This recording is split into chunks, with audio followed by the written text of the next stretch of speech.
Amen. Gloire à Dieu. Merci encore pour sa présence. Merci pour ces moments. C'est toujours une grâce de pouvoir venir dans ce lieu, de pouvoir prier le Seigneur, pouvoir entrer dans sa présence en vérité. Amen.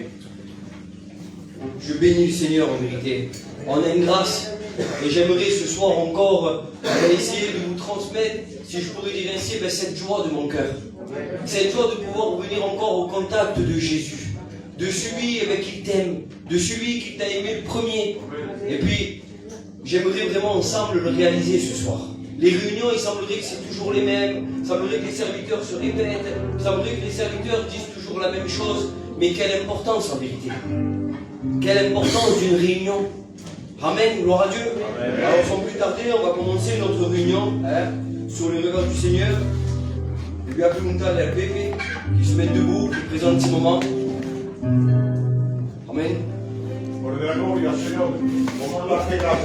Amen. Pour la gloire de Dieu. Por eso que quiero darte gracias, Padre Santo Señor. Prends toute la place, Sauveur. Dirige toutes choses. La dirección, Padre Santo Señor. Que tú conllevas los cánticos, Padre Santo Señor. Que tú como una alegre. Prépare nos cœurs, mon Jésus. Te presento también tu pastor, Padre Santo Señor. Que pueda traer una bendición, Padre de la gloria, a cada uno de nosotros, Señor. A ti toda la gloria y bendito sea tu nombre, Señor. Amén. Gloire à Dieu, on continue à prier aussi. Les gars comme ça, qui obtiennent, qui se mettent debout, qui può aider, qui prient aussi le Seigneur. Amen. Yo puedo glorificar y levantar tu nombre, Nazaret. Te doy gracias te doy, Padre, porque toda la gloria es tuya. Bendecido sea tu nombre, en el cielo como en la tierra, Padre. Bendice el pastor de un día. Sí, Dios. Sauveur, Dieu, il n'y a pas. Bendícelo, papi, bendice toda la sala. Amen. Oh Cristo Nazareno, no te podemos tocar ni te podemos ver, pero te podemos Touche les cœurs ce soir. la gloria, Padre de la vida, te doy gracias, gracias te doy, Padre. Te doy toda la gracia, te doy la gloria. Bendecido sea tu nombre. Merci Dieu pour la gloire. Alléluia. Merci Jésus. T'as tu pries le Seigneur. Mon Dieu, prends toute place ce soir dans cette réunion, Père éternel. Je demande que tu puisses nous remplir de ta douce présence, Seigneur. Amen. Remplis-nous de ton Saint-Esprit, Seigneur éternel. Seigneur, ce soir, je te demande que tu puisses être ton serviteur, Seigneur. Et transmettre ta parole, Seigneur, au cœur, Seigneur Jésus. Oui, éternel, toi qui sais bien parler au cœur, Seigneur, parle-nous ce soir. Amen, amen. Je demande de bénir tes cantiques, Seigneur Jésus. Que tu puisses les prendre pour toi, Seigneur, comme un doux parfum pour toi, Seigneur. Oui, Sauveur. Je te prie aussi pour les malades, Seigneur Jésus. Étends ta puissance sur eux, Seigneur Jésus. Fais les miracles, Seigneur Jésus. Je te prie aussi pour les personnes qui n'ont pas pu venir, Seigneur. Les attire à Que toi, tu mon puisses les Jésus. bénir à eux aussi, Seigneur. Et là où ils se trouvent, mon Merci Sauveur. pour ton sacrifice aussi, Pour Seigneur. la gloire, Fils de Dieu. Merci pour ton sacrifice qui bénit le nom des enfants, Seigneur Jésus. Je demande pour moi aussi, Seigneur, que je puisse me remplir de ton zèle, Seigneur. Dirige-le, sanctifie-le, mon Sauveur. Amen, Jésus. La gloire. Amen. Alléluia. On continue à prier, on va chanter ce cantique. La sangre de Cristo tiene poder. Amen. La sangre de Cristo tiene poder, tiene poder, tiene poder. La sangre de Cristo tiene poder, tiene poder, tiene poder. ¿Qué problema de tu vida que Dios no pueda resolver? La sangre de Jesucristo tiene mucho, mucho poder.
resolver.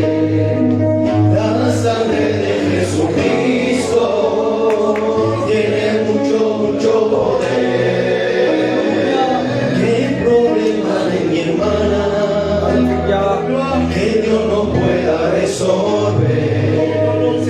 La sangre de Jesucristo tiene mucho, mucho poder. La sangre de Cristo tiene poder, tiene poder, tiene poder.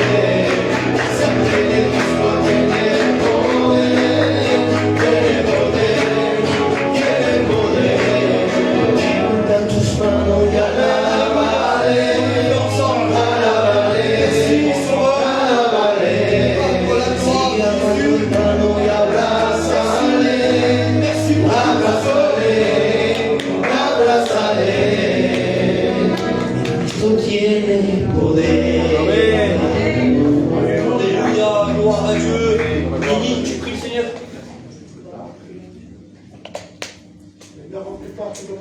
Merci, Seigneur. Béni, merci, merci, de Dieu, de toi, mon Jésus, que tu puisses nous apporter la guérison, nous sauver. Alléluia, alléluia. Moi qui m'évaillant, on peut pas les Parle dans nos cœurs, dans nos bénir. On a te béni, on a te Amen. prends toute la place. Bénis nos foyers. Alléluia. La maison, nos enfants, nos petits-enfants. Alléluia. Dans la puissance de la croix. Au nom de Jésus-Christ. Alléluia, Jésus. Gloire à Dieu. Merci au Seigneur.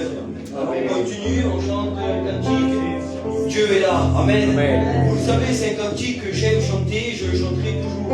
Parce qu'il est bon, avec prendre conscience, si je peux dire ainsi, comme je le ressens, de savoir que Dieu est parmi nous. Amen. Gloire à Dieu. Le monde, en vérité, qu'est-ce que c'est? Il nous enlève toute notre énergie, le monde. Il y a trop de mauvaises nouvelles. Il y a trop de problèmes, il y a trop de situations qu'on ne comprend pas. En vérité, je vous dis, et j'ouvre mon cœur ce soir, je me sens à l'aise avec vous. Moi-même, j'ai trop de problèmes dans ma vie. Chez moi, il y a trop de problèmes, on ne sait pas trop comment faire. Mais il y a quelque chose qui me rassure dans mon cœur. C'est de savoir que Jésus est avec moi. C'est pour ça que j'aime chanter ce cantique. J'aimerais encourager l'église du Seigneur. La parole de Dieu nous le dit clairement. Ne vous inquiétez pas, mais en toute occasion de votre inquiétude, priez-moi, demandez-moi, et vous allez voir que je serai là pour répondre à vos prières. C'est important, Seigneur, en vérité. Alors oui, Dieu est là. Amen. Et j'aimerais en profiter, si je pourrais dire ainsi, c'est pas les mots, mais j'aimerais vraiment, vraiment adorer le Seigneur. Amen. Prendre conscience qu'il est au-dessus de tout et que ce soir, encore ce soir, nous avons cette grâce d'avoir Jésus avec nous. Amen. Amen. Gloire à Dieu. Alléluia. Voilà. Et le chant tous ensemble. Amen. Dieu est là.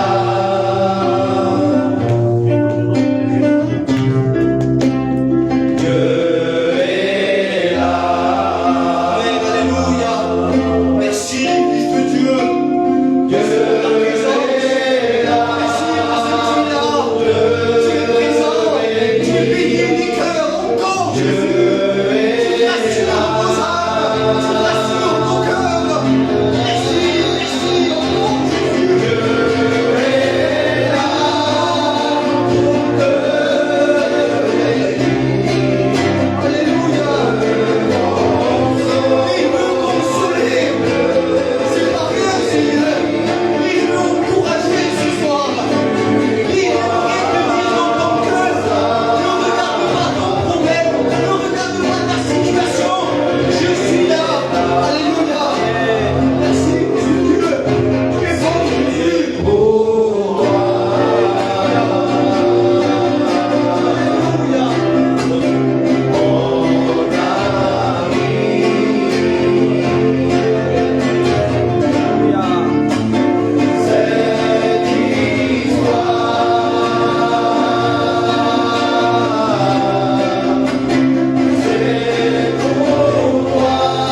s'en remplir de Dieu parce que il est l'amour parfait.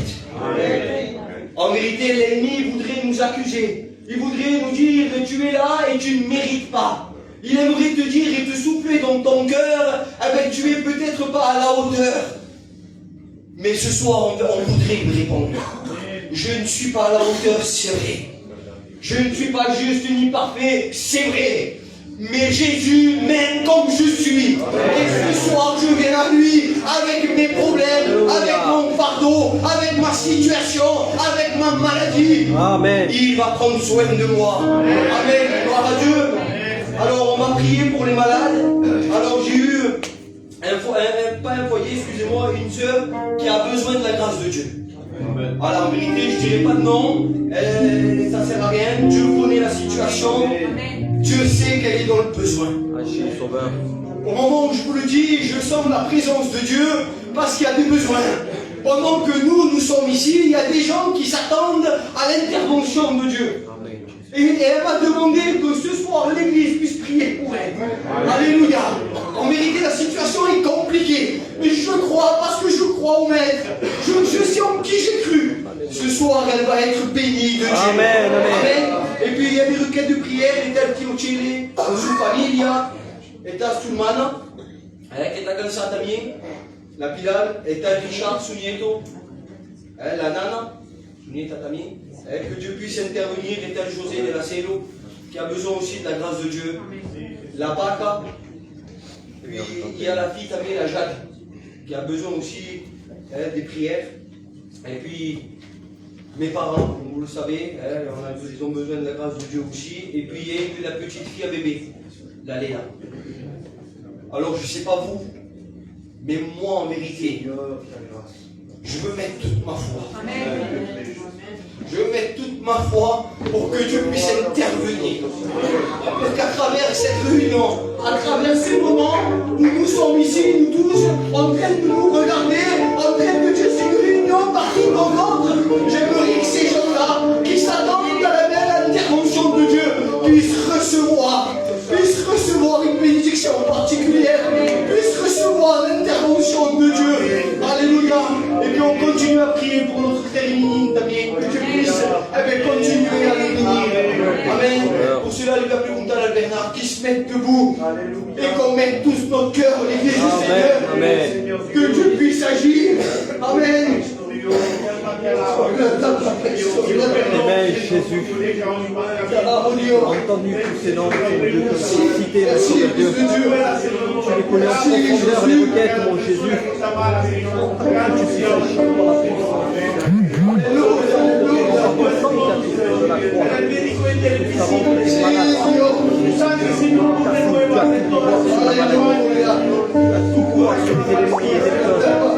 Alors agis pour sa bonté, honore notre foi.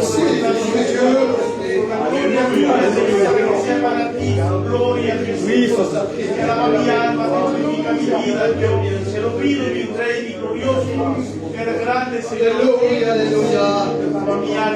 Merci au Dieu. Merci Sauveur. On continue à prier, les frères, on chante un cantique. Je lève mes mains. Je lève mes mains parce que même si j'ai pas de force, Jésus me renouvelle. Amen. Même si je suis aujourd'hui fatigué, si je suis chargé, si je suis à terre, si je suis venu dans ce lieu, mais j'ai plus de force, j'ai plus rien à apporter. Mais ce soir, je lève mes mains. Le peu de force que j'ai, c'est de lever ma main vers le ciel et demander l'intervention du divin. Amen. Alléluia.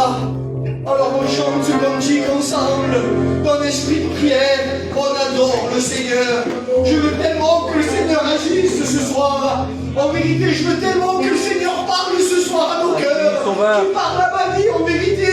Je suis derrière, je suis là le serviteur. Je dépends de sa parole. J'ai besoin de ses conseils. J'ai besoin de sa direction.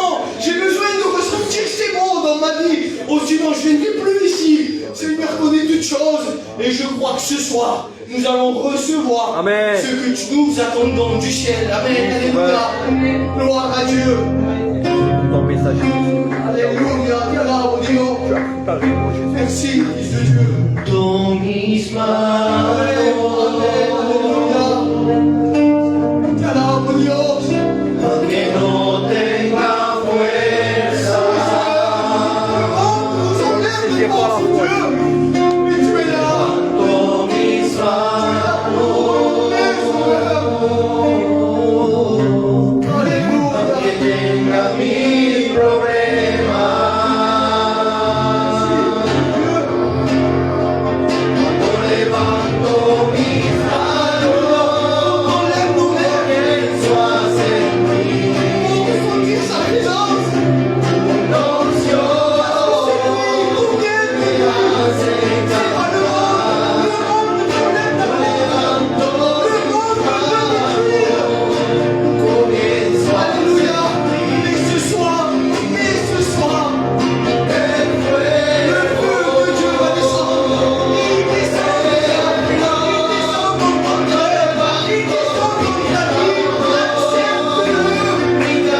qui se lèvent, il y a des tempêtes qui se dressent devant nous. C'est vrai, la parole de Dieu ne nous dit jamais que le Seigneur nous épargnerait de toutes les tempêtes.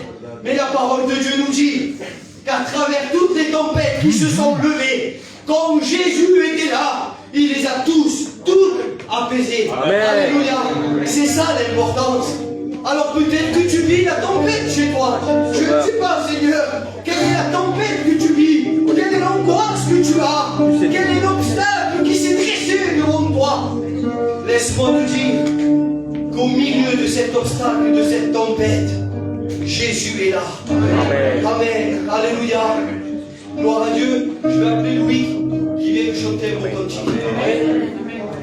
Et puis après ça, on écoutera le frère pour un beau témoignage. Que Dieu bénisse Richard. Amen.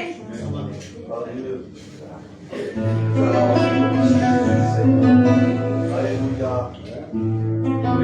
Seigneur. Amen. Amen. Tu sais tout. Merci, Fils de Dieu. Tu vois tout. Tu connais mes moindres désirs. Amen. Prosterné à genoux, ma volonté est de te servir. Tu connais ma prière, ô Éternel. Mon visage est à terre, ô Éternel. Ouvre-moi le sanctuaire, je t'en supplie, de ressentir ta présence dans ma vie, en ta présence.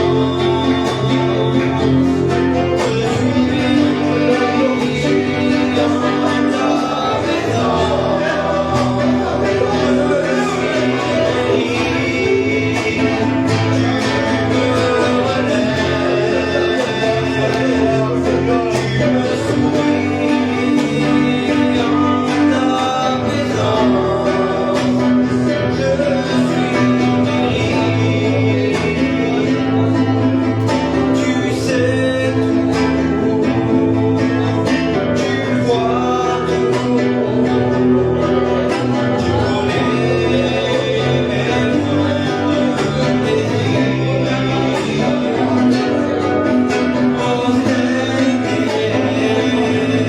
Prosterné à genoux,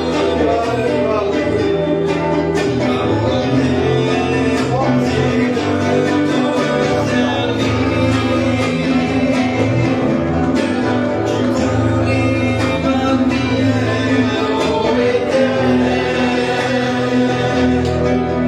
mon visage est à terre, ô Éternel. Ouvre-moi le sanctuaire, je t'en supplie, de ressentir ta présence dans ma vie, en ta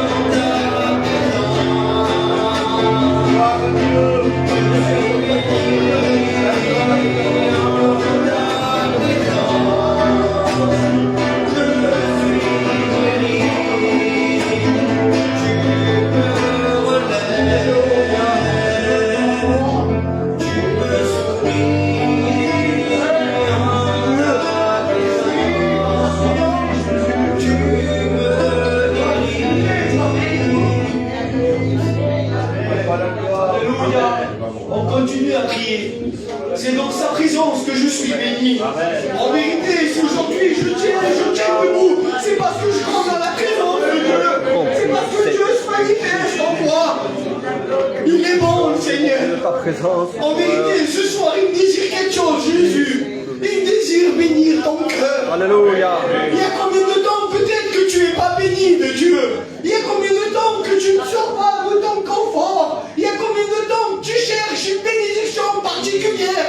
Tu cherches trop, mon ami, mon frère, ma soeur, on cherche trop. Alléluia. Il faut se laisser bénir par Jésus. C'est lui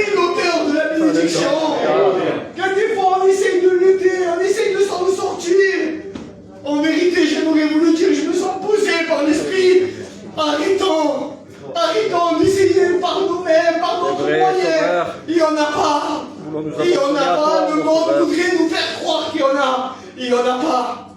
Celui qui a la solution, c'est Jésus. Amen. Gloire à Dieu. On va écouter le témoignage du frère. Utilise-le, Jésus. Utilise-le, mon sauveur.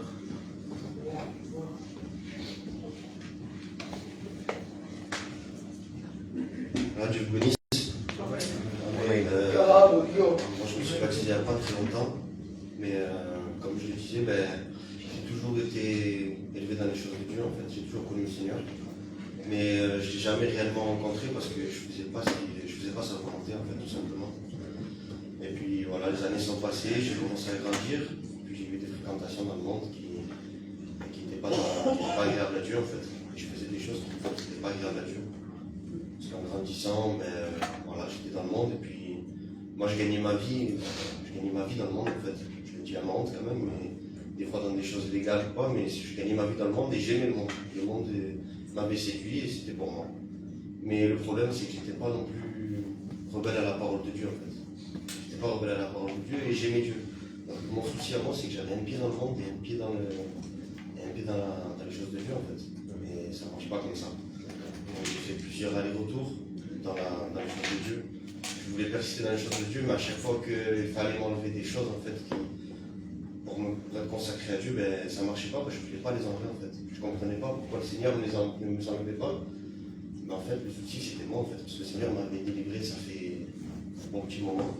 Et puis voilà, un soir quand j'étais ici, il y a eu une réunion, il y a des frères de Toulon qui sont venus. Et par l'imposition des mains, il faisait lever les gens pour être délivrés de ce qui les tenait. Puis moi je me suis levé, puis en fait j'étais déjà complètement délivré en fait. Quand j'ai fait cette réunion, j'étais plus le même. J'étais plus le même en fait parce que ma pensée c'était plus la même chose.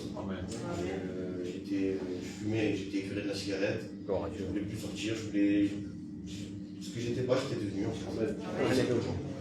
Que Dieu vous bénisse. Amen. Gloire à Dieu.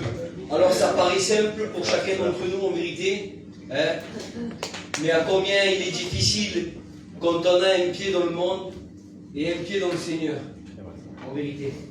Combien il est difficile parce que, je ne sais pas, il n'a pas précisé, mais j'aimerais le préciser parce que j'en suis sûr. Malgré qu'il était dans le monde,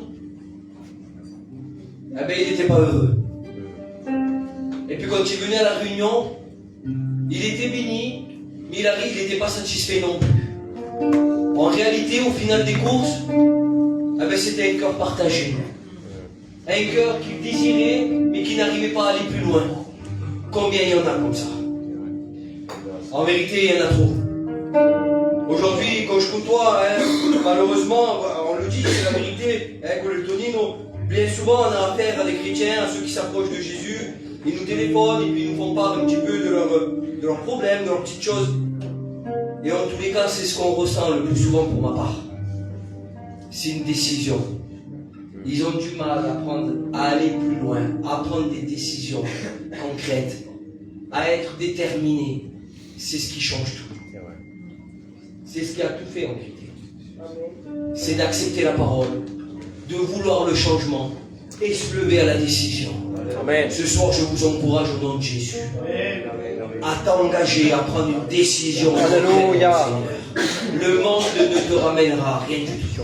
Jésus te fera rentrer au ciel. Amen. Amen. Gloire à Dieu. On chante un cantique, frère.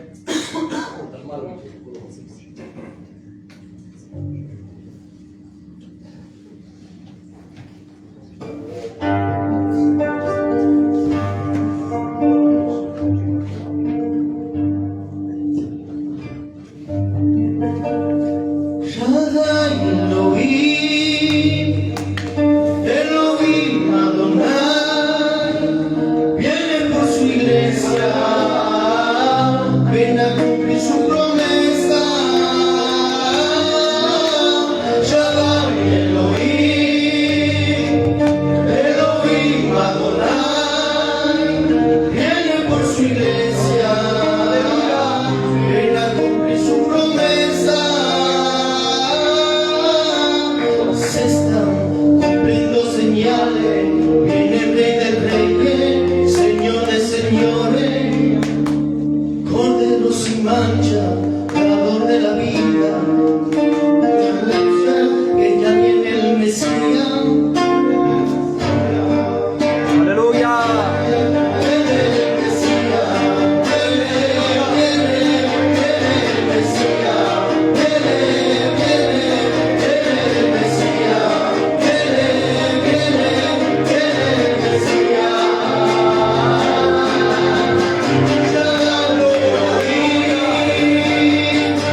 Saint-Esprit, tu t'es déversé dans les cœurs ce soir, mon Dieu. Manifeste-toi comme la puissance du Saint-Esprit, mon Dieu. Nous pensons que ce soir, il y aura des guérisons du corps et de l'âme. Merci Seigneur, tu n'as pas changé, mon Dieu. Tu vas le faire, mon Dieu. Pour la gloire de ton nom, mon Sauveur. S'il te plaît, Jésus. Plonge-moi dans ta rivière d'amour. Plonge mon esprit dans les profondeurs de ta gloire. On prie, Seigneur, le désert de la prison de la prie, Seigneur, dans ta douce pluie du ciel.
Amen, gloire à Dieu.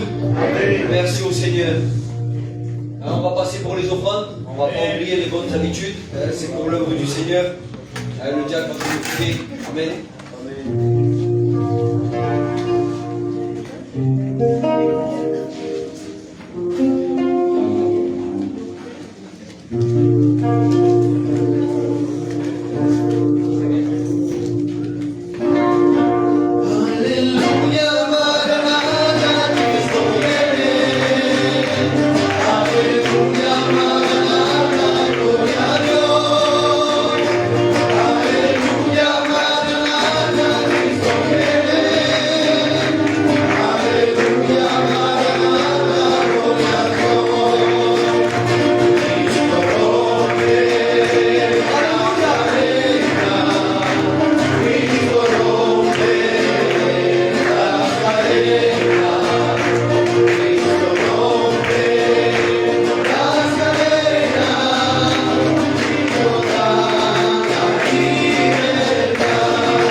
leur prière, Seigneur mon Dieu.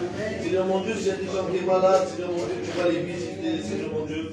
Tu vas les guérir, Seigneur mon Dieu, par ton sang si précieux, Seigneur mon Dieu.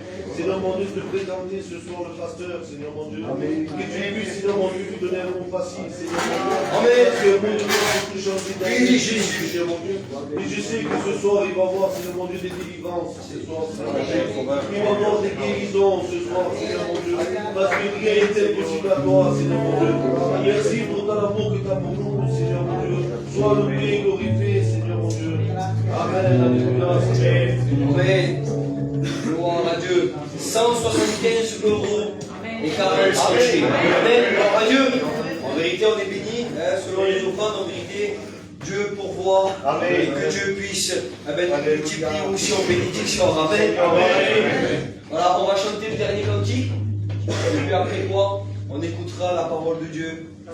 Dieu puisse parler à nos cœurs. Et pour ça, on va rentrer un petit peu dans la prière. C'est le dernier cantique. J'ai l'habitude de le dire, mais j'aimerais vraiment, parce que c'est important en vérité, j'aimerais vraiment rentrer dans la prière, demander clairement, que Dieu puisse parler à nos cœurs, qu'il puisse nous parler librement, ouvertement, qu'il puisse nous conseiller. On a besoin d'être conseillé de Dieu.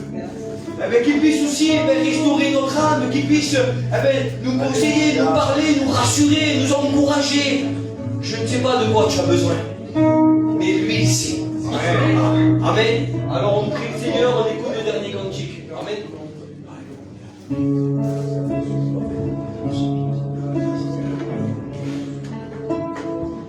Yo me alegré con lo que decía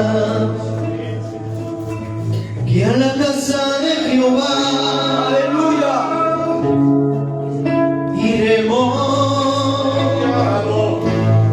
para adorarle a Él, aleluya, nuestro humilde Señor,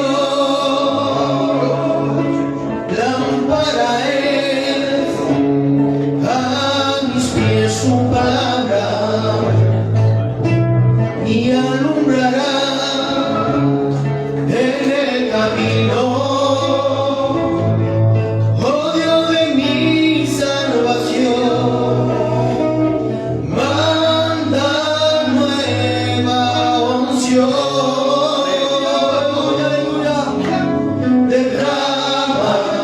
Derrama tu gloria ahora.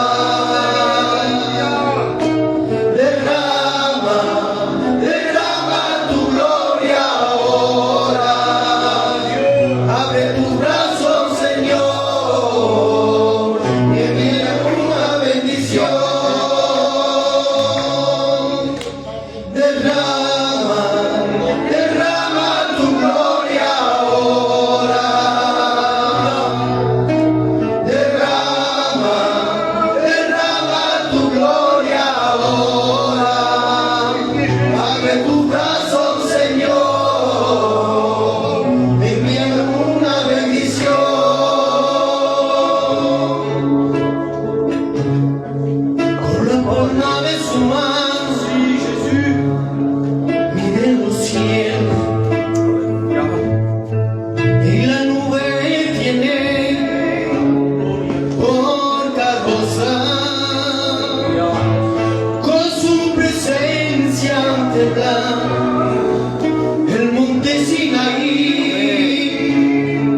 Amen. Merci Père éternel pour Dieu, que tu disposes nos cœurs ce soir. Amen. Que tu puisses donner à ton serviteur et pour chacun d'entre nous, Père éternel, qu'il puisse parler au cœur, parler aux vies, Jésus. Sois loué, sois glorifié, Père éternel, mon Dieu. Sache le souhait de chacun d'entre nous, Père. Amen.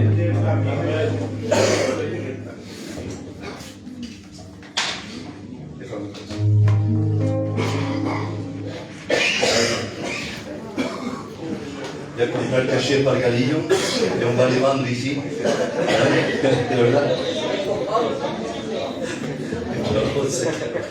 Amen. Amen. Que Dieu soit béni. Alléluia. Amen.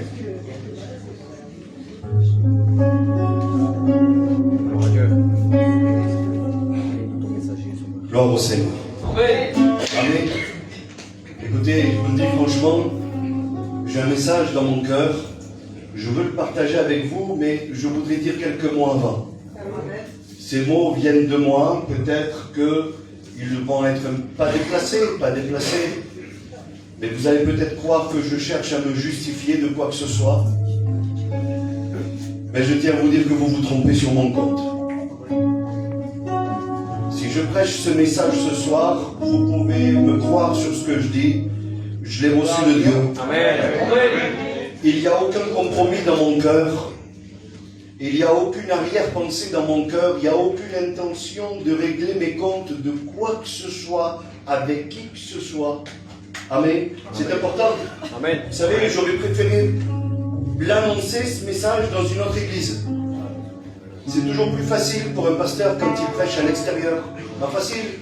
On ne connaît pas les gens, on ne connaît pas les cœurs, on ne connaît pas les situations. Écoutez, je suis embêté, je connais les situations, je connais les cœurs et je vous connais. Mais je ne peux pas faire autrement. Amen.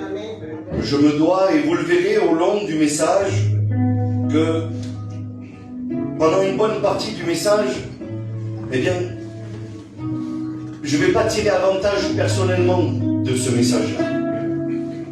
Au contraire, vous allez voir que les pasteurs ne vont pas être épargnés ce soir par la parole de Dieu. Amen. Donc, j'ai aucun intérêt, si vous voulez, personnel, de prêcher ce message ce soir. Mais par contre, j'ai intérêt à le faire parce que Dieu m'a demandé de le faire. C'est ça. C'est ça.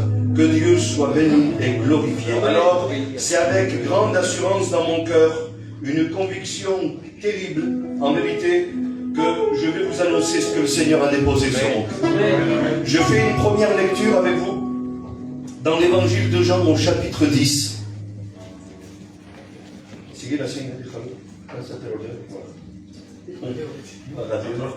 Amen. Que Dieu soit béni. Amen. Donc dans l'évangile de Jean, chapitre 10, je commence la lecture au verset 7. La lecture est un petit peu longue, mais franchement, ça vaut le coup de lire la Bible. Amen. Amen. Jésus dit ainsi, il parle, et puis il va expliquer qu'il est le bon berger. Il va expliquer que lui, c'est prendre soin des brebis, qu'il est celui qui a tout ce que les brebis ont besoin, lui, il le possède entre ses mains. Et puis, au verset 7, il dit, Jésus leur dit encore, en vérité, je vous le dis, je suis la porte des brebis. Tous ceux qui sont venus avant moi sont des voleurs et des brigands, mais les brebis ne l'ont point écouté. Verset 9, je suis la porte. Si quelqu'un entre par moi, il sera sauvé. Il entrera et il sortira, et il trouvera des pâturages. Le voleur ne vient que pour dérober, égorger et détruire. Moi, je suis venu afin que les brebis aient la vie et qu'elles soient dans l'abondance. Verset 11, merveilleux verset, c'est Jésus lui-même qui le déclare, je suis le bon berger. Amen. Le bon berger donne sa vie pour ses brebis. Mais le mercenaire, qui n'est pas le berger, et à qui n'appartiennent pas les brebis, voit le loup arriver, abandonne les brebis et prend la fuite. Et le loup les ravit et les disperse. Verset 13, le mercenaire s'enfuit parce qu'il est mercenaire, et qu'il ne se met point en peine pour des brebis. De nouveau, il le dit, je suis le bon berger. Je connais mes brebis et elles me connaissent, comme le Père me connaît et comme je connais le Père, et je donne ma vie pour mes brebis. Amen. Et là, il arrive le verset qui va introduire le message. Écoutez ça, au verset 16, c'est Jésus toujours qui parle. Et il dit, j'ai encore d'autres brebis qui ne sont pas de cette bergerie. Celles-là, il faut que je les amène. Elles entendront ma voix et il y aura un seul troupeau, un seul berger. Amen. Amen. Gloire à Dieu. Le verset 16, c'est celui qui nous intéresse. Jésus parle des brebis qui font partie de la bergerie d'Israël. Nous ne sommes pas la bergerie d'Israël. Je le dis avec mes mots, je ne veux pas être maladroit, on est la bergerie des païens, nous. C'est les brebis rapportées par l'amour de Dieu.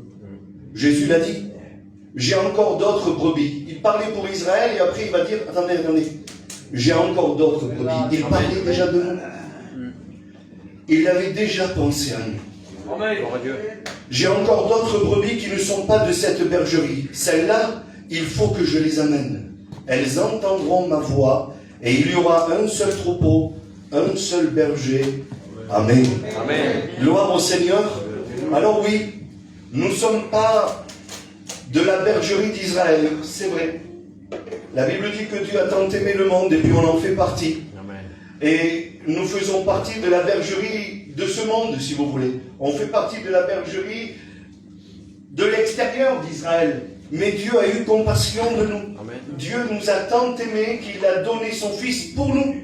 C'est pour nous qu'il a donné son Fils par amour. Alléluia. En étant de ceux de la bergerie de l'extérieur, ça ne l'a pas dérangé à Dieu de pouvoir donner son Fils en sacrifice. Alléluia. Pour pouvoir être racheté de notre vaine manière de vivre. Dans le livre d'Ésaïe, Ésaïe 53, la Bible dit, nous étions comme des brebis errantes. Chacun marchait sur son chemin. Mes amis, une brebis ne doit pas être errante. Une brebis errante est livrée à elle-même, c'est une brebis qui est morte d'avance. Elle est en danger de mort imminent. Une brebis n'a aucune manière de se défendre. Elle n'a aucune manière de se défendre. Elle dépend d'un berger. Une brebis, mes amis, ce n'est pas un animal sauvage. Ce n'est pas un animal qui est fait pour vivre tout seul dans la forêt, où vous voulez. C'est pas du tout ça. Elle doit vivre en troupeau et guidée par un berger. Mais là, la Bible dit, nous étions errants, livrés à nous-mêmes. C'est un message difficile que je vais apporter ce soir. Mais je l'apporte avec beaucoup de conviction. Amen. En vérité que c'est vrai, je sais, c'est une ferme assurance que j'ai dans mon cœur. Amen. Donc, comprenons l'amour que Dieu a eu pour nous. Il dit ainsi, j'ai d'autres brebis qui ne sont pas de cette bergerie. Celles-là, il faut que je les amène. Il faut que je les attire à moi. Elles ne peuvent pas rester errantes. Elles ne peuvent pas marcher chacune sur leur propre chemin. Il va falloir que je les attire à moi. C'est ce que Dieu voulait. C'est ce que Dieu a permis par le moyen de Golgotha, par le moyen de la croix. Alléluia. La Bible dit que quand Jésus a été élevé entre ciel et terre, il attirerait tous les hommes à lui. Il faut que je les amène. Il les a amenés, il nous a amenés. Mes amis, il va falloir qu'on y aille ensemble. Il nous a amenés à Golgotha. Il nous a attirés par son amour. Alléluia. Pour nous faire découvrir que nous aussi, nous avons le droit d'être des brebis du Seigneur. Amen. Et que pour nous aussi, c'est possible qu'il soit le bon berger. Ce berger qui fait parfaitement son devoir et son travail, qui aime ses brebis par-dessus tout, que quand il voit le loup arriver, il ne s'échappe pas comme le mercenaire. Le mercenaire est là pour un gain. C'est tout. La Bible nous l'a dit. Le mercenaire ne se met pas en peine pour les brebis. Elles ne lui appartiennent pas. Mais Jésus, alléluia, Alléluia, a payé au prix de sa vie, amen, pour que nous puissions lui appartenir. Et il se considère comme le bon berger. Nous devons être ces bonnes brebis. Alléluia. Que Dieu soit béni. Alors oui, elles entendront ma voix. Écoutez, dans toutes les réunions, vous écoutez la voix du Seigneur qui vous appelle à la repentance. Amen. Vous écoutez un message d'amour qui vous dit que vous êtes en danger et que vous ne pouvez pas continuer à vivre comme une brebis errante.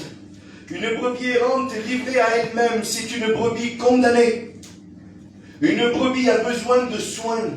Elle ne sait pas se nourrir toute seule. Elle ne peut pas se soigner toute seule. Elle n'a aucun moyen de se défendre contre qui que ce soit. La brebis, mes amis, c'est une proie. La brebis, c'est une proie. Elle est vulnérable. Mais quelle force quand elle a le bon berger avec elle. Amen. Alléluia. Que Dieu soit béni et glorifié. Amen. J'ai encore d'autres brebis qui ne sont pas de cette bergerie. Celles-là, il faut que je les amène. Vous avez compris le message. Elles entendront ma voix et il y aura un seul troupeau, un seul berger. Amen. Amen. Alléluia. Voilà, eh bien, la volonté du Seigneur. Et puis, on va faire un bond, si vous voulez, dans l'histoire. On va aller dans le livre d'Ézéchiel. On va aller dans le livre d'Ézéchiel et puis il y a un texte qui est là et qui ne va pas être facile, mes amis. Qui ne va pas être facile pour moi. Aujourd'hui, je ne suis pas à la bonne place. Mais je veux lire la Bible. Amen. Je veux me nourrir de la Bible. Gloire au Seigneur. Ézéchiel 34. Je fais la lecture pour vous, elle va être un petit peu longue. On essaye de rester attentif, concentré, c'est très important. C'est très, très important, comme dit Joanito. Amen, que Dieu bénisse. Alors, Ézéchiel 34, verset 1er. La parole de l'Éternel me fut adressée en ces mots. Fils de l'homme, prophétise contre les pasteurs d'Israël. Prophétise et dis-leur aux pasteurs, ainsi parle le Seigneur l'Éternel. Malheur aux pasteurs d'Israël qui se nourrissent eux-mêmes. Les pasteurs ne devaient-ils pas nourrir le troupeau? Vous avez mangé la graisse, vous vous êtes vêtus avec la laine, vous avez tué ce qui était gras, vous avez fait point, paître les brebis. Je le dis au moins après c'est clair, paître les brebis, c'est les nourrir. Mais pas les nourrir avec un fourrage. Un fourrage, c'est de l'herbe coupée qu'on donne comme ça. Quand on parle de paître, c'est-à-dire qu'ils mangent l'herbe encore vivante, encore enracinée. Ils mangent l'herbe sur pied. C'est ça. Le mot paître, c'est exactement ça. Vous n'avez pas fortifié celle qui était faible, guéri celle qui était malade, pansé celle qui était blessée. Vous n'avez pas ramené celle qui s'égarait, cherché celle qui était perdue, mais vous les avez dominées avec violence et dureté. Je vous ai dit, c'est pas mon avantage, mais je m'en fous. Je lis la Bible. Amen. Elles se sont dispersées parce qu'elles n'avaient point de pasteur. Elles sont devenues la proie de toutes les bêtes des champs. Elles se sont dispersées. Mon troupeau est errant. C'est ce qu'on disait. Sur toutes les montagnes et sur toutes les collines élevées, mon troupeau est dispersé sur toutes les faces du pays. Nul n'en prend souci, nul ne le cherche. C'est pourquoi, pasteur, écoutez la parole de l'Éternel. Je suis vivant, dit le Seigneur, l'Éternel, parce que mes brebis sont au pillage et qu'elles sont devenues la proie de toutes les bêtes des champs, faute de pasteurs, parce que mes pasteurs ne prenaient aucun souci de mes brebis, qu'ils se nourrissaient eux-mêmes et qu'ils ne faisaient point paître mes brebis. À cause de cela, pasteurs, écoutez la parole de l'Éternel. Ainsi parle le Seigneur l'Éternel, voici, j'en veux aux pasteurs. Je reprendrai mes brebis d'entre leurs mains. Je ne les laisserai plus nourrir mes brebis, et ils ne se paîtront plus eux-mêmes. Je délivrerai mes brebis de leur bouche, et elles ne seront plus pour eux une proie. Amen. Amen. Alors mes amis, je vous ai dit que c'était un sujet difficile, et que derrière ce message, je le redis au moins en éclair, Dieu m'écoute au moment où je vous parle. J'ai aucune arrière-pensée dans mon cœur et je ne juge personne. Je prêche à la terre entière. Celui qui se sent concerné, que sa panier connaît le Seigneur. Amen. Gloire au Seigneur, je pense que c'est le mieux à faire. Mes amis, il y a un texte qui est vraiment foudroyant là. Il y a un texte qui glace le sang. En vérité que c'est vrai, un texte qui a mis un calme pas possible. Pourquoi? Parce que l'Éternel n'est pas content du travail qui s'est passé.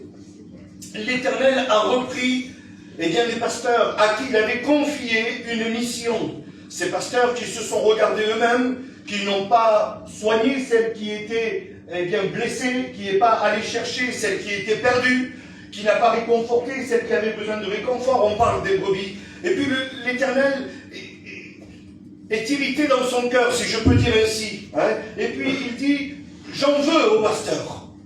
Alors mes amis, écoutez, aujourd'hui nous sommes en 2026. Il y a de l'eau qui est passée sous les ponts. Depuis la première fois que notre peuple a écouté le message de l'Évangile. Oui mes amis, je le reconnais et j'en suis pas fier. Il y a certains pasteurs dans la mission et hors la mission. Moi je ne parle pas que pour Nice ce soir. Je prêche à la terre entière. C'est-à-dire qu'il y a au niveau régional, au niveau national, au niveau international. Oui, mes amis, il y a eu beaucoup d'erreurs par ceux qui dirigeaient des églises et des groupes. Oui, c'est vrai, il y a eu des pasteurs maladroits. Il y a eu des pasteurs qui n'ont pas été peut-être à la hauteur. Il y a eu des pasteurs qui se sont regardés plus à eux que les brebis. Que Dieu fasse que plus jamais ça ne puisse arriver. Parce que Dieu a donné une mission aux pasteurs, il a dit, vous nourrirez mes brebis, vous paîtrez mes brebis. Vous savez ce que ça veut dire? Vous les emmènerez d'un point A à un point B pour qu'elles se nourrissent davantage. Alfonso, il n'a pas dit, vous les laisserez ici sur place et vous leur donnerez à manger. Non, ça c'est les nourrir. Mais faire paître une brebis, c'est-à-dire la déplacer, la faire avancer, choisir sa nourriture. Est-ce que vous comprenez? Il y a un grand travail qui est là. Et puis le Seigneur voit l'œuvre. Il voit comment ça tourne aujourd'hui.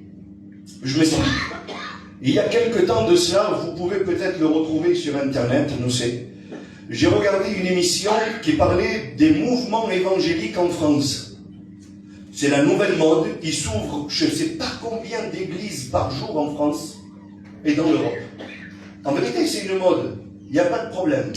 Et puis, j'ai été intrigué, j'ai regardé, c'est passé sur la 6, le Podé Incontral peut-être. Et puis, au fur et à mesure que l'émission se déroulait sous mes yeux, je constatais le dégât, mes amis. Il faut dire des mots. Ce soir, on n'est pas là pour se cacher, et comme j'ai dit, ce n'est pas à mon avantage. Mais je voyais le dégât sous mes yeux se dérouler. Des pasteurs, mes amis, qui étaient complètement à l'opposé de ce que la Bible dit. Alors vous avez compris, je ne parle pas que pour vous, ni que pour moi. On parle au niveau mondial. Je pose une question, elle vaut ce qu'elle vaut. Vous pensez quand même pas qu'il n'y aura que l'église de Saint-Roch dans le ciel, quand même? Moi, je pense que tous les chrétiens qui croient en Jésus-Christ, qui vivent dans la sanctification, qui vivent selon l'évangile et qui marchent dans la sainte doctrine de Dieu, seront sauvés. Mes amis, il y a des gens au Mexique qui écoutent l'évangile et puis qui seront sauvés. Je veux le croire. Vous comprenez le mouvement? On dépasse les frontières, si vous voulez. Et puis, je regardais cette émission, un dégât. Un dégât. Il y en a un qui a témoigné le jour de son baptême. Alors, il avait les pieds dans l'eau, il faisait 5 baptêmes par 5 baptêmes. Vous verrez l'émission. Il dit alors, qu'est-ce que tu peux nous témoigner? Ben, je sais pas, j'ai accepté Jésus ce soir, on verra demain. Alors oui, je comprends. On veut du chiffre, on veut brasser des millions d'euros, parce qu'il y a certaines dénominations qui placent des millions d'euros. Mais ce sont des pasteurs qui se regardent à eux. Ils se coiffent bien coiffés pour se mettre sur Internet, donner des mots. Ils s'épicent mal, ils pardonnent. Et puis, les brebis sont là, dispersées, égarées, livrées à eux-mêmes, sans un berger qui les conduit. Et aujourd'hui, ça fait du trouble dans l'œuvre de Dieu. Que vous voulez ou que vous ne voulez pas, pour Nice et pour le monde entier, ça fait un trouble terrible pour l'œuvre de Dieu. Chacun tire la corde de son côté. je le dis avec mes mots, quand un pasteur est plus conciliant qu'un autre, et plus cool qu'un autre, alors il tolère certaines choses dans son église qui ne sont pas bibliques. Mais pour que le monde reste, et pour attirer la foule, et pour voir, on verra plus tard. Et puis il y a des compromis qui se passent. Et puis ça gêne. Et puis ça gêne. Il y a des choses qui s'instaurent. Au jour d'aujourd'hui, mes amis, j'ai pas honte de le dire, même si demain j'aurai des représailles, c'est pas grave, je sais que c'est filmé, il n'y a pas de souci, je suis conscient de ce que je fais. Aujourd'hui, je suis un messager de Dieu. Coûte ce que ça me coûte, je dirai le message du Seigneur. Mes amis, on ne peut pas fermer les yeux. Il y a certaines églises aujourd'hui qui acceptent et qui encouragent des femmes à prêcher. Où va-t-on? C'est à côté de nous. On les côtoie, on a presque envie de les regarder quand ils passent sur Internet. On se dit, mais... Et puis ça devient de plus en plus presque normal. Et puis il y a même des débats qui se mettent en place. Oui, mais c'est écrit où? Et oui, mais c'est comment? Est-ce que j'ai besoin de vous expliquer aujourd'hui, Église du Seigneur, qu'une femme a toutes les qualités du monde et que Dieu bénisse les femmes, que la prédication n'a pas été réservée pour elle? Elle peut prophétiser dans l'église, ça peut être une femme de prière, elle peut aider dans l'œuvre, ça peut être une femme d'onction, tout, il n'y a pas de problème pour ça. Mais la prédication est strictement réservée aux hommes. C'est la Bible qui dit ça, et si vous voulez les textes, je vous les donnerai précisément après. C'est comme ça. Et puis là, il y a des pasteurs qui sont comme la Bible dit. Ils sont légers, ils laissent faire. Ils se regardent à eux, il y a plus de monde, on fait plus d'offrandes, on fait plus de ci, on fait plus de buzz sur Internet, on a une meilleure réputation, et puis les années passent, mes amis. Les années passent, je ne vous parle pas juste d'un an ou deux, je vous parle de 60, 70, 80 ans. Et puis en 80 ans, il y a des dégâts qui se sont instaurés dans les églises. Et aujourd'hui, pour remédier à ça, eh bien le Seigneur a pris une décision. Ouais. Le Seigneur a pris une décision et on va voir ensemble la décision que l'Éternel a prise. Alors, je vous passe certains points parce que voilà, je veux vraiment rester centré sur le message que Dieu m'a donné. Le texte continue, toujours dans Ézéchiel 34 et au verset 11. Je dis avec mes mots, pardon Seigneur, mais Dieu en a marre. Dieu en a marre. Il l'a dit tout à l'heure. J'en veux à ces pasteurs-là. Je leur en veux. C'était pas la mission que je leur avais confiée. C'était pas le travail qu'ils devaient faire. Je leur en veux. Alors je prends une décision, dit l'Éternel. Verset 11. Regardez ce que dit la parole de Dieu. Car ainsi parle le Seigneur l'Éternel. Voici, j'aurai soin moi-même de mes brebis. Et j'en ferai la revue. C'est-à-dire que j'en ferai la revue, je les compterai, je les examinerai. C'est ce que ça veut dire. Voici, j'aurai soin moi-même de mes brebis et j'en ferai la revue. Comme un pasteur inspecte son troupeau quand il est au milieu de ses brebis éparses. Ainsi, je ferai la revue de mes brebis et je les recueillerai de tous les lieux. Il faut que je m'arrête 2 secondes. Il va les recueillir de tous les lieux. Parce que l'Éternel prépare des lieux qui sont en adéquation avec sa parole et qui sont bons pour recevoir les brebis. Aujourd'hui, on ne doit pas se justifier en disant « j'ai que cette église à côté de chez moi ». Non, je suis désolé. C'est à nous, aujourd'hui, de prendre des décisions. La Bible dit qu'il va rassembler toutes ses brebis, celles qui veulent le suivre à lui. Non, nos amis. Tout à l'heure, c'était contre moi, les mauvais pasteurs. Là, maintenant, il va parler des pasteurs. Voilà, comprenez-le. Le pasteur que je vous présente ce soir, c'est Jésus. C'est personne d'autre. C'est ceux qui veulent le suivre à lui. Et il dit ça. Comme un pasteur inspecte son troupeau. Oui, mes amis. Le vrai pasteur doit inspecter minutieusement son troupeau. C'est son devoir, On ne peut pas lui reprocher de bien faire son travail. C'est impossible. Je les recueillerai de tous les lieux où elles ont été dispersées au jour des nuages et de l'obscurité. Oui, mes amis, aujourd'hui je l'avoue devant vous, et puis il va falloir qu'on réfléchisse ensemble. Ce message n'est pas donné pour rien. Il y a eu des jours nuageux et obscurs. C'est la Bible qui en parle. Il y a eu des moments difficiles, des moments d'incompréhension. Je me répète, des moments où les pasteurs ont été maladroits, des moments où je n'ai pas été à la hauteur. Je parle pour moi, au moins vous ne pourrez pas dire il a parlé en politique. Je parle franc. Peut-être que je n'ai pas été à la hauteur. Peut-être que je ne me suis pas comporté comme il le fallait. Il y a eu des moments dans ta vie nuageux. Tu as passé des averses et des orages terribles dans ta vie de chrétien. Un chrétien, c'est quelqu'un qui donne son cœur à Dieu. Je ne parle pas d'un baptisé. Tu n'es pas chrétien depuis quelques jours, toi. Tu es chrétien depuis bien longtemps. Oui, non, on est d'accord. Il s'est baptisé il y a quelques jours, quelques semaines. Mais bon, là, on parle de temps nuageux et obscurs. On en a tous eu. Pour telle et telle raison. Et souvent, les pasteurs sont mis en cause. Parce que si les pasteurs feraient leur travail comme il se doit, eh bien, il y a beaucoup de choses qui ne se passeraient pas. La Bible dit, imaginez-vous un petit peu, c'est l'Éternel qui parle. Et la première chose qu'il met en place, c'est d'inspecter son troupeau. C'est la première chose qu'il va mettre en place, comme si c'était la priorité de tout. Je veux savoir comment tu vas. Je veux savoir qu'est-ce qui se passe. Je veux savoir où tu en es. Je veux savoir quel est ton état aujourd'hui. Toi, c'est pareil. Mon frère, c'est pareil. Mes sœurs, c'est pareil. Est-ce que vous comprenez? Le souci du bon berger, c'est de savoir dans quel état vous êtes. N'en voulez pas à votre pasteur. Ne m'en voulez pas. N'en voulez pas à Alphonse demain. S'il vient taper chez vous, ça va pas trop en ce moment.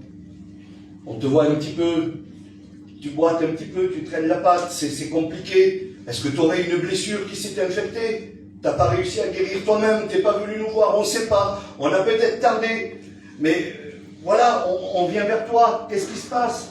Oh ben, laisse-moi. Non, n'en veux pas à ton pasteur. Parce que l'Éternel lui-même, la première chose qu'il fait quand il récupère son troupeau, une fois qu'il les a attirés à lui, toutes ces brebis errantes là, toutes celles qui étaient perdues dans des fausses doctrines, dans des faux mouvements, mais qu'est-ce qu'il fait? Il les passe en revue. Est-ce qu'on oserait passer sous les regards de Dieu ce soir?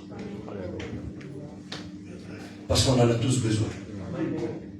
Tous besoin, mes amis. Si vous voulez, j'y vais le premier. Parce qu'on en a tous besoin. On a tous besoin d'être passés en revue par l'Éternel.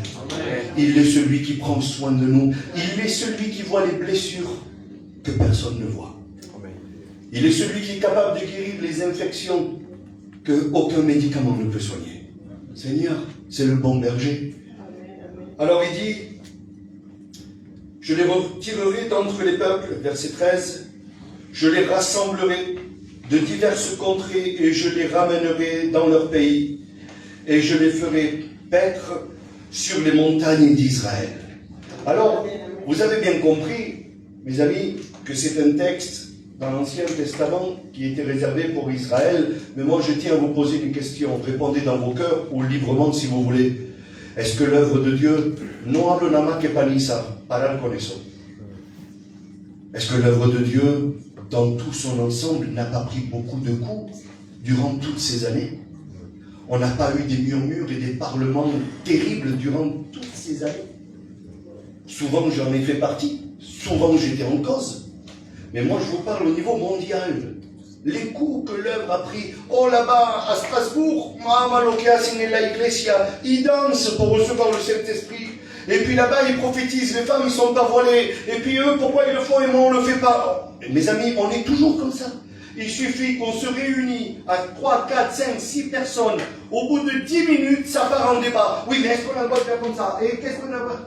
Chacun a son idée. On est tous des brebis dispersées. On veut suivre le pasteur qui nous convient. On essaye de vivre un évangile qu'on ne devrait pas vivre parce qu'une brebis ne doit pas vivre errante.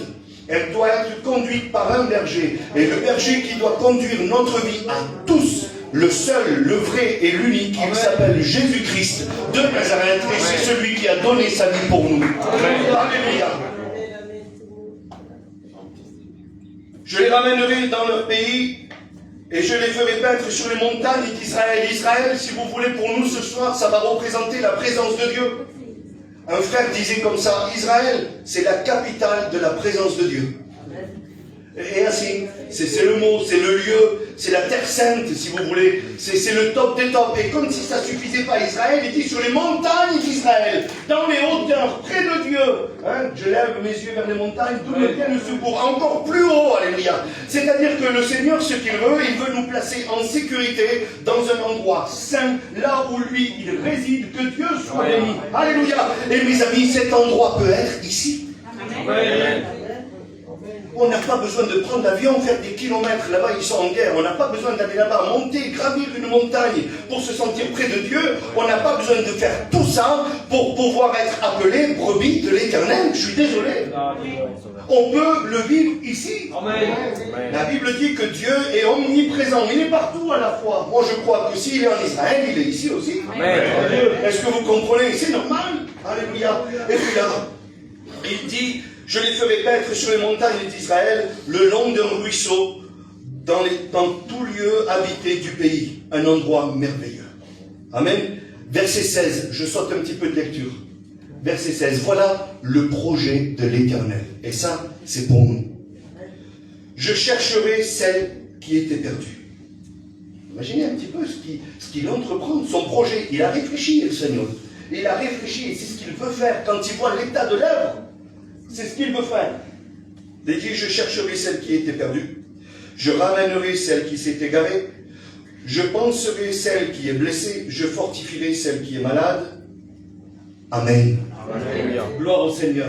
Je vais vous dire un petit truc et on rentre dans le message et dans quelques notes que le Seigneur m'a données. Écoutez, il y a une période, si vous voulez, de l'année où les brebis sont rentrées dans une bergerie. Elles sont rentrées dans la bergerie, et puis, si j'arrive à dire le mot, ça s'appelle l'agnolage. C'est là où ils vont faire les petits bébés, c'est la période. Alors, qu'est-ce qu'ils font?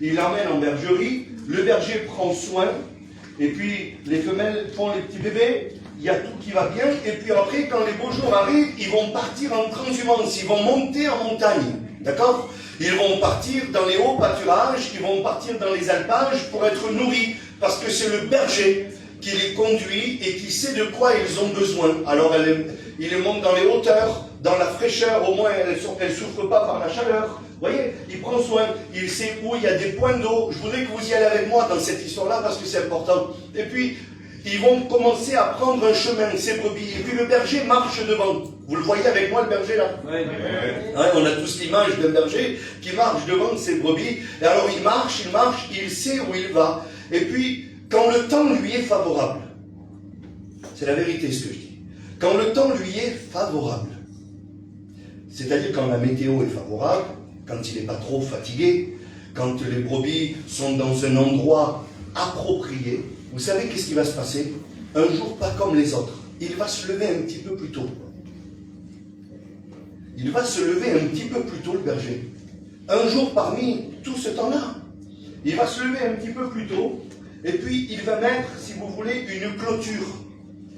Il a, dans ses sacs, il a des clôtures. Alors, c'est des petits filets, vous avez bien compris, ce n'est pas des clôtures qu'il faut mettre avec des tracteurs, hein, comprenez-le. C'est des petits filets avec des piquets de bois qu'il prend sur place. Et je voudrais que vous imaginiez ce berger-là. Parce qu'il va les placer autour de nous, là, ce soir, les clôtures. Amen. Amen. Eh ouais, les gars, c'est nous le troupeau ce soir. Est-ce que vous comprenez? Alors le berger se lève avant nous, ok, il anticipe. Il vient et puis il plante ses petits bâtons avec une pierre et puis il tire ce petit filet. Et puis il tire et puis là, il fait une clôture tout autour de son troupeau. Les brebis ne sont pas effrayées, c'est leur berger. Elles sont en confiance, elles ont confiance en lui. Donc elles ne bougent pas, elles ne s'effraient même pas. Elles se posent peut-être la question, oh, il s'est levé plus tôt aujourd'hui. C'est leur berger. La Bible dit qu'il connaît leur nom, mais elles connaissent leur voix. Amen. Amen. Elles connaissent. Amen. Alors, il s'affaire, il fait ce qu'il faut. Il met le filet tout autour, et puis à un moment donné, il va passer en revue ses brebis. Le lieu est approprié, le temps est approprié, la météo est appropriée, il y a tout qui va bien. Et puis là, le berger va monter un petit peu en hauteur, s'il vous plaît. Il va monter un petit peu en hauteur, sur un rocher, sur un tas de terre. C'est un endroit qu'il a choisi, le berger. Il ne fait pas ça au hasard. Il y a un moment. Je vous dis tout ça pourquoi? C'est parce que Dieu choisit le moment. Et je vous le dis en vérité, même si aujourd'hui vous ne le croyez pas, vous le verrez par la suite des temps, le jour que Dieu a choisi et le moment que Dieu a choisi, c'est ce soir. Amen. En vérité. C'est ce soir. Et puis là, le berger va monter en hauteur et puis il va les passer en revue. D'abord, il va les regarder un petit peu de loin. Il va regarder un petit peu son troupeau. Au premier coup d'œil, il voit s'il y a une brebis qui est fatiguée, qui est malade, qui est éloignée, qui ne s'est pas encore réveillée, qui n'a pas encore mangé le matin bonheur. Et puis il voit. Et ensuite, qu'est-ce qu'il fait? La Bible dit qu'il descend. Il descend. Et puis il va vers chacune de ces brebis pour l'examiner. Et puis, il faudrait que... Voilà, le message est celui-ci ce soir. Malgré les erreurs du passé, malgré tout ce qu'il y a eu dans toute notre connaissance, aujourd'hui on connaît beaucoup, mes amis. Internet, ça ne nous a pas aidés. Moi, je me rappelle au début, c'est pas super vieux, mais il y a une petite vingtaine d'années, peut-être 17, 18 ans de cela, on n'avait pas la facilité d'écouter des prédications sur YouTube comme on... C'est vrai.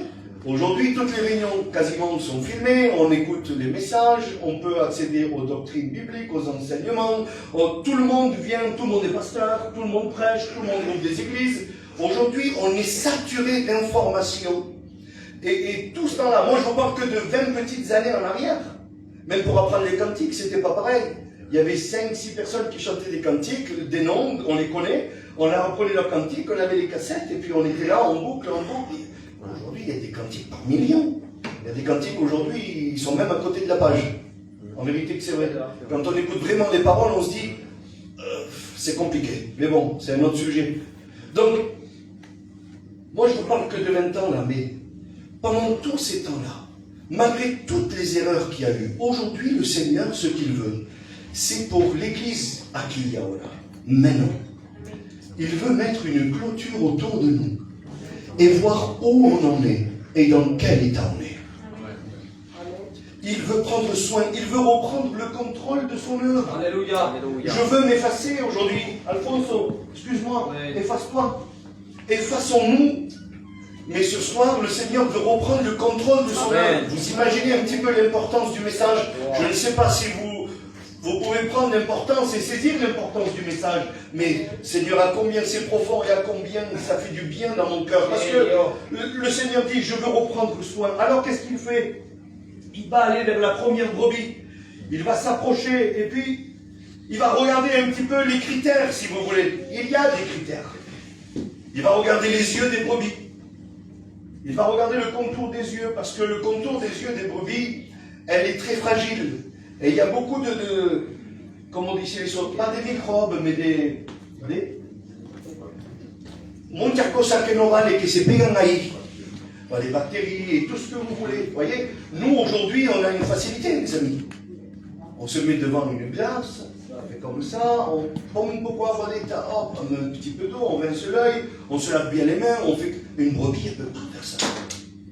Quand elle est infectée, elle est livrée à elle-même. Si le berger n'en prend pas soin, à un moment donné, elle perd la vue. Et une brebis qui perd la vue, c'est une brebis condamnée. Est-ce que vous comprenez? Vous êtes d'accord avec ça? Oui. Alors là, ça va piquer un petit peu. Mais il va falloir y aller quand même. Vous savez ce qu'il fait le berger? Il teste la vue des brebis.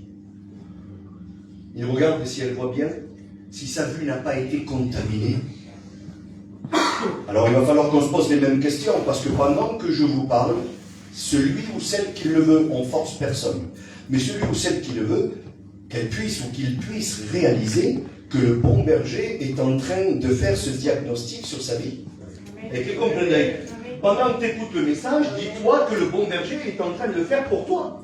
Est-ce que tu comprends? Sinon, ça ne sert à rien. Si tu veux regarder les autres brebis, voilà. Est-ce que vous comprenez? Mais maintenant, si on considère qu'on est dans le troupeau et que les clôtures que le bon berger a mis autour de nous, c'est pour nous préserver du monde extérieur et que lui, il puisse prendre soin de nous, il va falloir qu'on se sente dedans. Amen. Celui qui ne veut pas, qu'il n'y aille pas.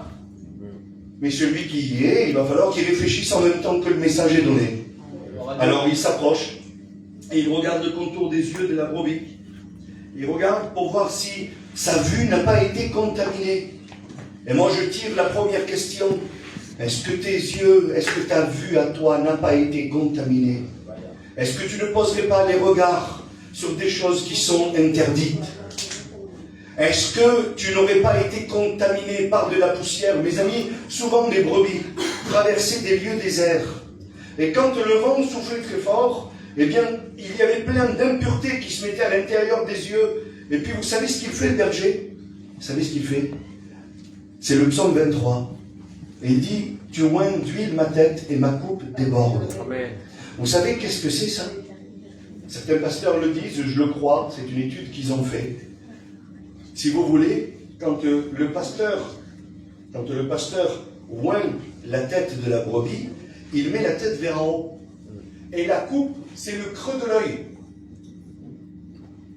Et quand il oint sa tête, la Bible dit que l'huile va couler sur le front et puis il va remplir la cavité là. Et cette cavité, si vous voulez, elle s'appelle la coupe. Et la coupe déborde. Il rince sa vue.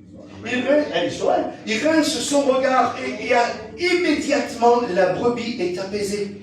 Parce que ça la démange. Les acédagnes. Et puis, les brebis sont agitées. Souvent, à cause de ça, on se dirait, oh, mais juste regarder ce qu'il ne faut pas. Mettre le regard là où il ne faut pas, trop dans le monde, vous avez bien compris, trop dans le machin. Eh bien oui, tu contamines ta vue. Et puis tu ramènes des petits morceaux du monde dans ton œil, si tu veux. Et puis ça reste en toi. Et puis ça t'infecte. Et puis quand tu te grattes un petit peu, si tu veux, je le dis avec mes mots, mes amis, si je suis maladroit, tant pis. Mais, eh bien, ça s'infecte, ça fait des micro-rayures comme terronia dentro del ojo, ça te fait du mal. Et puis si le pasteur ne prend pas soin de toi, le bon berger ne prend pas soin de toi pour te dire tu cours un danger, il va falloir qu'avec l'huile du Saint-Esprit tu rinces tout ça, enlève toute l'impureté que le monde a déposée dans tes yeux. C'est pas bon pour toi, ça te fait du tort. Écoutez, instantanément, quand ils font ça, la brebis est apaisée instantanément. Ça la soulage et ça la calme tout de suite. Yann les rakama.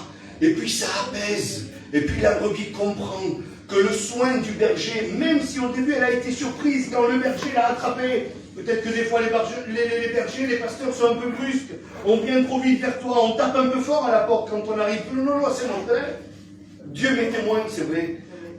Des fois on est un peu emballé, on rigole, oui, ça va, si, pegamos. Oh, pero fuerte, ici. Non. Ne crois pas qu'on va être supérieur à qui que ce soit. Pas du tout, Dieu m'en est témoin et je m'efforcerai à taper doucement. Et sinon, mais c'est une taille, pito, mais promis que c'est vrai. Mais le berger, peut-être des fois un petit. Et puis quand il a saisi, quand il verse l'huile sur sa tête, tout de suite il y a un apaisement. Vous savez pourquoi? Parce qu'il y a un renouveau. Amen. Amen. De nouveau, elle peut fermer les yeux et les ouvrir. Et tout ce que le monde avait contaminé est disparu. Alléluia. Il y a encore les sabots qui l'inspectent. Les sabots, mes amis, c'est très important. Peut-être que vous ne le savez pas, je l'ai appris cet après-midi en étudiant. Écoutez ça. Le berger, de temps en temps, il fait exprès de faire marcher les brebis sur les pierres.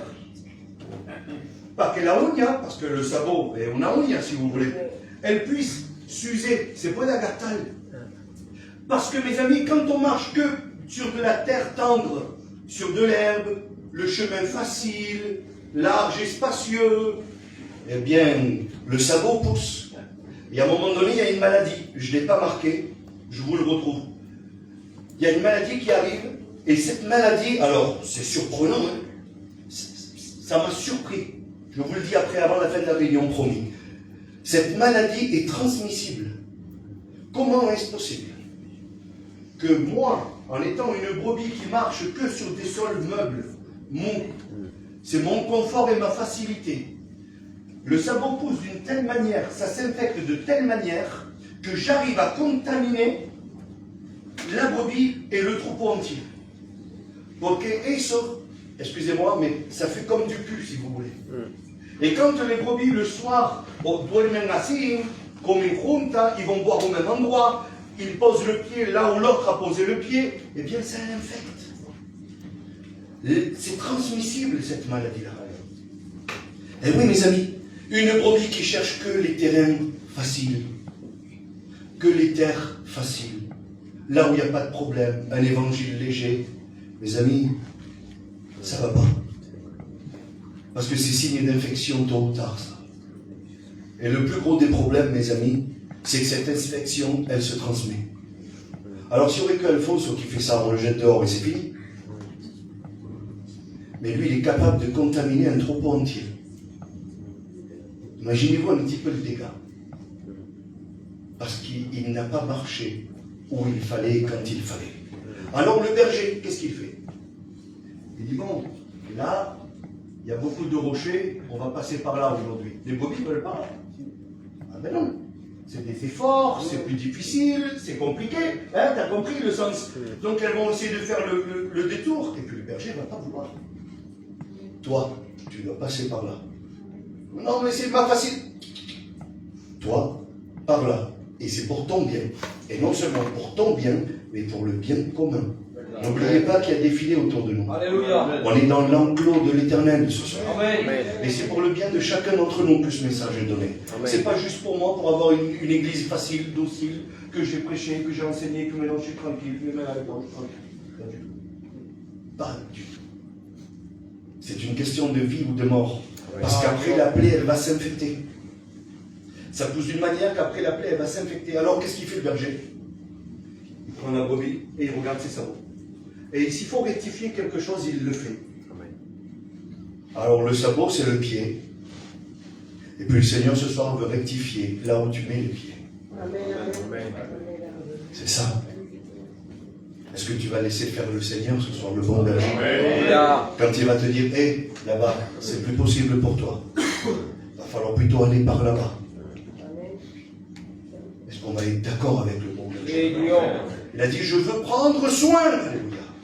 Écoutez, je vous le dis avec beaucoup de tendresse et d'amour. Dieu le sait que c'est vrai.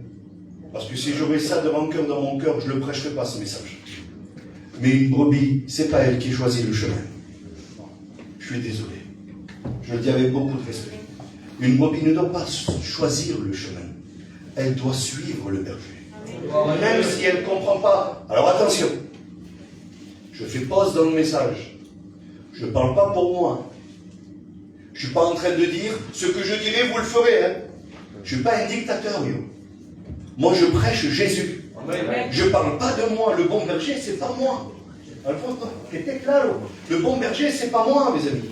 Je ne suis pas en train de dire, moi, je vous dirai où il faut passer, il faut que tu m'écoutes. Sinon, ça va pousser, tu vas t'infecter, tu vas poudrir, on va te jeter dehors. C'est pas du tout ça. Dieu m'en est témoin, c'est pas du tout ça. Moi, je vais être une brebis avec vous ce soir. Amen. Moi, je suis dans l'enclos, hein, avec vous. Et j'ai choisi de suivre Jésus. Amen. Parce qu'avant d'être pasteur, je suis chrétien. Amen. Je suis une brebis taméio. Est-ce que vous comprenez? C'est ça, mes amis. Alors, il faut qu'on se conseille les uns et les autres par la parole de Dieu. Encore un point ou deux, et après, on continue, si vous voulez. Encore un point ou deux, la nourriture. La nourriture, c'est très important. Le berger, premier coup d'œil, il va la prendre dans ses bras, il va la serrer contre lui et il va savoir si elle se nourrit correctement ou pas. En vérité que c'est vrai. Je vous épargne les détails parce que c'est vraiment compliqué de prêcher ça. Mais je vous le dis, le berger, quand il serre la brebis dans ses bras, il voit tout de suite si elle s'alimente comme il faut ou pas. Si elle a trop maigri, si elle est trop grasse, si elle ne fait pas d'efforts, si elle est feignante, si elle ne marche pas assez, s'il n'y a pas assez de muscles, s'il n'y a pas... Et il y a tout ce qui va là pour voir. Et puis lui, qu'est-ce qu'il va faire? Il va faire une marque sur la brebis. Sur le troupeau, mettons, il y a 14 brebis, je dis des chiffres comme ça, il y a 14 brebis qui ont ce problème d'alimentation. Qu'est-ce qu'il va faire? Il va les marquer pour pouvoir les reconnaître au premier coup d'œil. Et il va leur faire des enclos à part, des messages à part, des enseignements à part, des visites à part. Il va en prendre soin à part. Je vous promets qu'il fait ça. Pourquoi? Pour rétablir ce qui est normal. Parce qu'il n'y a pas plus têtu qu'une brebis. C'est compliqué, hein, mais c'est têtu. Pas comme un âne, hein, mais c'est têtu. Quando quiere la hierba y saltati, c'est ce qu'elle préfère. Elle ne va pas manger ça ici. Elle n'aime pas ça. Elle préfère celle qui est là-bas. Mais si elle mange que de celle qui est là-bas, que du verset Jean 3,16, eh ben, elle ne pourra pas vivre un autre verset. Elle ne peut pas se nourrir que d'un seul verset. On ne peut pas vivre l'évangile sur un seul verset. On ne peut pas vivre l'évangile que sur les versets qui nous arrangent, mes amis. Il faut manger la parole de Dieu en entier. Amen. Et puis celui qui choisit pour nous le message approprié, ce n'est pas les pasteurs terrestres, c'est le pasteur céleste. C'est lui qui nourrit ses brebis selon les besoins. Il donne l'intelligence et la capacité au pasteur terrestre de pouvoir prêcher, eh bien, pour pouvoir nourrir les brebis selon leurs besoins. Alors mes amis, quand le bon berger va venir vers vous avec un plat qui ne vous plaît pas trop et que pourtant va vous faire du bien, je vais le dire autrement. Quand le berger va venir vers nous, je me mets avec un plat que nous n'aimons pas trop, mais qui va nous faire du bien, il faut le prendre. Amen. Arrêtons de repousser ce que le Seigneur peut nous donner. On ne peut pas se nourrir que de ce qu'on veut. On ne peut pas se nourrir que ce qu'on veut. On ne peut pas faire comme ça, mes amis. Aujourd'hui, ça va engendrer des maladies. C'est comme ça. Regardez les détails, vous, si vous voulez, sur Internet, où vous voulez. Renseignez-vous, c'est très intéressant. S'ils ne se nourrissent pas avec une alimentation équilibrée, il y a des maladies qui arrivent. Il y a des infections. C'est compliqué. Et ça peut aller jusqu'au décès de la brebis. Oui. Parce qu'un chrétien, après tant d'années de réunion, qui ne vit que par Jean 3,16, il va tomber malade. Excusez-moi, je vous le dis. Parce que Jean 3,16 excuse tout, pardonne tout, peut tout, fait tout. Oui, mais bien sûr que oui. On ne va pas limiter l'amour de Dieu. Mes amis, je sais de quoi je vous parle. On ne va pas limiter l'amour de Dieu. Mais après, il y a encore d'autres versets. Et la Bible dit que celui qui ne marche pas dans la sanctification, il ne verra pas Dieu. Qu'est-ce qu'on fait? On reste à Jean 3,16. La sanctification, c'est compliqué. On se sauve avec Jean 3. Non. Non, mes amis, non. C'est pas que ça. Jean 3,16, nova sono. Est-ce que vous comprenez le message de ce soir? Alors on va finir, on va parler d'autre chose si vous voulez. Alors vous avez compris, il dit, je chercherai celle qui était perdue. Écoute, ce message est pour toi. Si tu es perdu dans tes pensées, dans tes raisonnements, s'il y a une incompréhension, ce soir le Seigneur a mis un enclos autour de toi. Il vient te chercher. Il vient chercher celle qui était perdue. Je ramènerai celle qui s'est égarée. Y aurait-il quelqu'un qui s'est égaré dans ses pensées, qui croyait tout connaître et tout savoir et qui s'est égaré? Écoutez, j'ai une bonne nouvelle, alléluia. Le bon berger vient vers toi et il veut venir à ta rencontre pour te ramener dans le troupeau, alléluia. Que Dieu soit béni et glorifié. Je penserai celle qui est blessée. Celle qui est blessée, si on pourrait en parler, parce que c'est un des critères que le berger regarde. Au premier coup d'œil, si la laine a été déchirée à un endroit, s'il y a une cicatrice sur sa peau, si elle marche en boitant un petit peu, c'est qu'il y a eu une blessure dans le passé. Et souvent les blessures sont mal soignées, parce que les brebis que nous avons aujourd'hui, et que je suis aujourd'hui, et que nous avons aujourd'hui dans nos églises, c'est des brebis orgueilleuses. Elles ont 14 points ici, tu leur dis, ça va? Ça va. Elle s'est fait tuer par un loup. T'es sûr? Ça va? Vous savez pourquoi? Parce qu'elle est sortie en secret de l'enclos. Elle ne peut pas dire qu'elle est partie pendant la nuit. Elle ne peut pas dire qu'elle est partie quand le berger il a tourné le dos. Est-ce que vous comprenez? Donc, elle prend un petit peu sur elle-même, la brebis, elle dit non, ça va. Mais elle est prête à mourir. Il y a les os broyés à l'intérieur, des cicatrices terribles, une infection qui arrive. Et puis la brebis ne veut pas être soignée. Non, moi je ne veux pas. Moi ça va. Je te dis un secret. Le jour où tu n'as pas envie de prier, c'est le jour où tu en as le plus besoin. Que ça puisse se graver dans ton cœur, ces mots-là. Le jour où tu dis, toi, j'ai pas envie de prier, non, là ça va pas, je suis un peu agité, c'est là que tu en as le plus besoin. Si tu ne pries pas là, t'es mort. Direct. Alors lui, le berger, qu'est-ce qu'il fait? Il a mis l'enclos et il n'a pas donné de solution à la brebis. Il va vers elle, il la saisit et il inspecte son troupeau. Il regarde. Et est-ce qu'on pourrait laisser le bon berger faire ça sur nos vies ce soir? Amen. Regardez nos blessures. Parce qu'on a souvent désobéi pour avoir des blessures comme ça. Hein. Il a mis un filet, le bon berger. Il n'a pas mis du fil barbelé. Est-ce que vous comprenez? Prends soin de ces brebis. Quand on se blesse, hein, c'est parce qu'on est allé chercher ailleurs, qu'on a regardé ailleurs et qu'on s'est fait du mal. Et on revient blessé comme si rien n'était. Et il n'y a rien qui va au-dedans. On a des beaux sourires, mais dedans on pleure. Ah oui, on a un bon lit, on ne dort plus.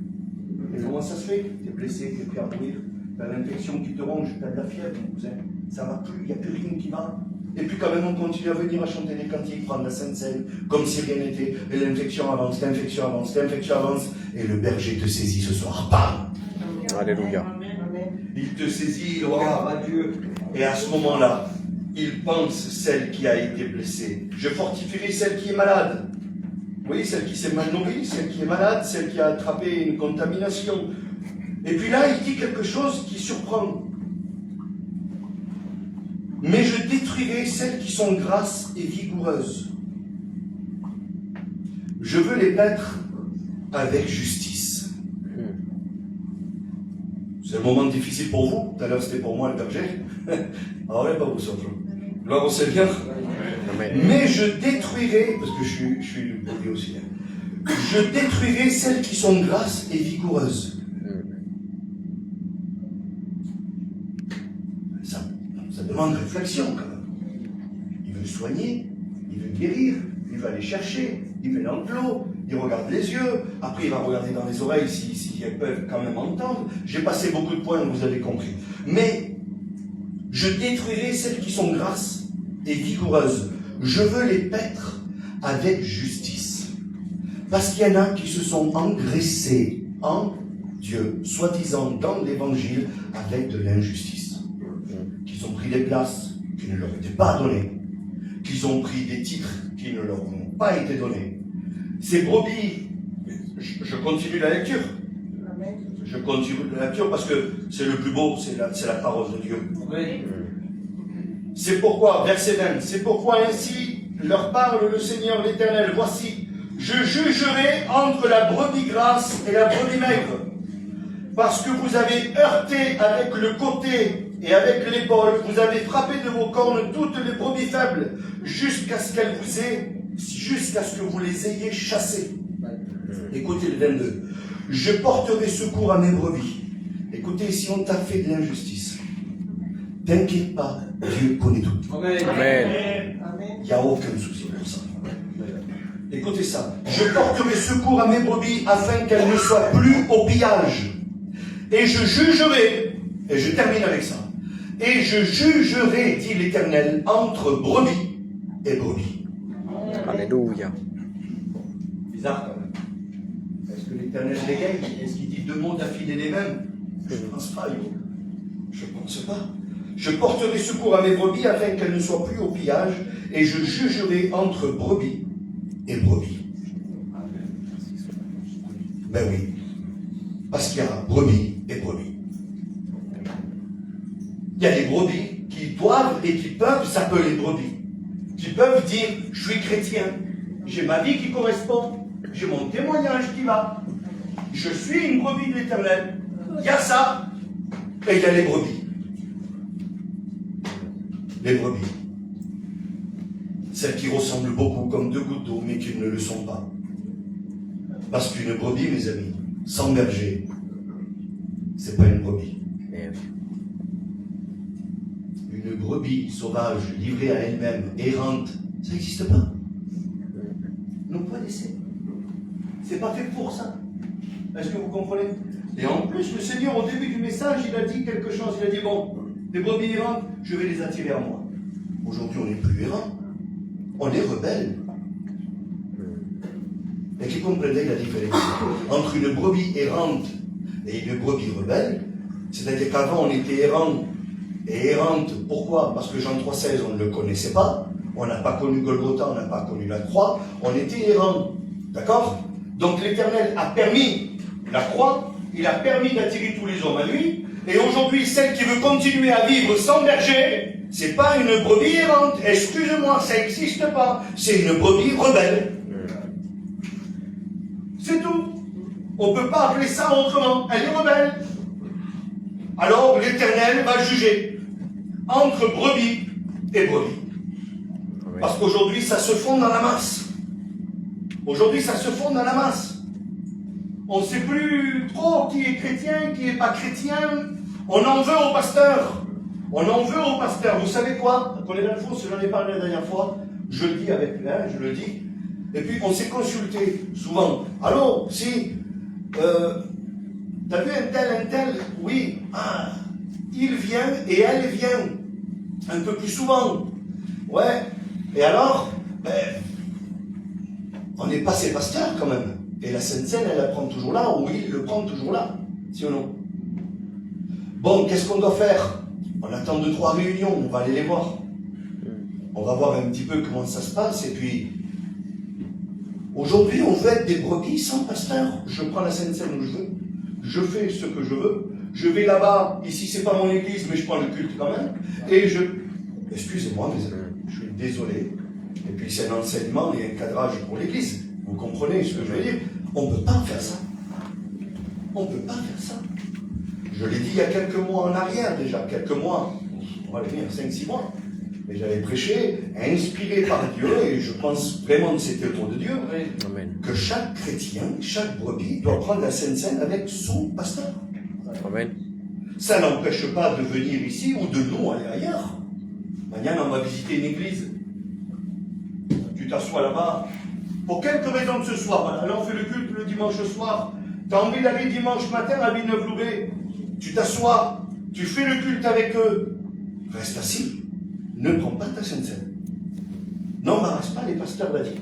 Bon, ça se fait qu'il est là. Ils vont le faire, c'est des bergers. Ils regardent leur troupeau. Le vrai berger, c'est ce qu'il fait. Il passe en revue son troupeau. Qui a manqué ce matin? Qui n'est pas là ce soir? Qu'est-ce qui s'est passé? Il n'a pas prié. Lui, il ne prie plus. L'autre, il n'est plus venu. C'est le travail du berger. Ne vous pouvez pas lui en vouloir. Et puis quand on arrive dans notre église, 3-4 garçons, un foyer, 2-3 foyers, et puis on arrive, on s'assoit, on y est 8 à prendre la Sainte Seine, ils vont dire, mais... Bon, mais cette fois on laisse comme ça, on voit. Mais la prochaine fois, les garçons, il va falloir... Je sais comment on travaille, je sais comment ça se passe. C'est comme ça. Et ça, mes amis, c'est le vrai travail d'un berger. Et vous ne pouvez pas en vouloir au berger. C'est pas possible d'en vouloir au berger pour ça. Est-ce que vous le comprenez? C'est avec amour qu'il fait ça. C'est avec amour. Alors nous, on fait notre travail. Et puis là, le Seigneur dit, je jugerai entre brebis et brebis. Donc je voudrais terminer sur cette note-là, et puis on va prier rapidement le Seigneur. Excusez-moi, j'ai vraiment été long. En vérité, j'ai vraiment été long. Et c'est un message qui est vraiment... Voilà, ça vaut le coup d'y aller un petit peu quand même. C'est un message vraiment important, en vérité. Que Dieu fasse que je puisse continuer à le prêcher, en vérité, et qu'il m'utilise encore. Mais juger entre brebis et brebis. Le mot, c'est le même. Il s'écrit pareil. Mais c'est deux choses totalement différentes. Totalement différentes.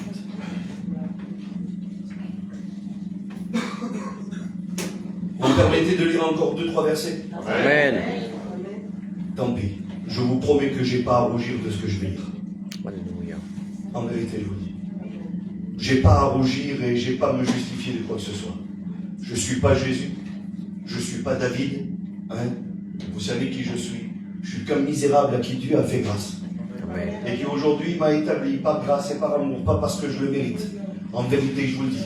Des fois, je suis même pire que vous. Il n'y a pas de problème. On n'est pas là pour avoir des galons. Je ne me prends pas pour plus que qui que ce soit. Mais je n'ai pas à rougir de ce que je vais dire là.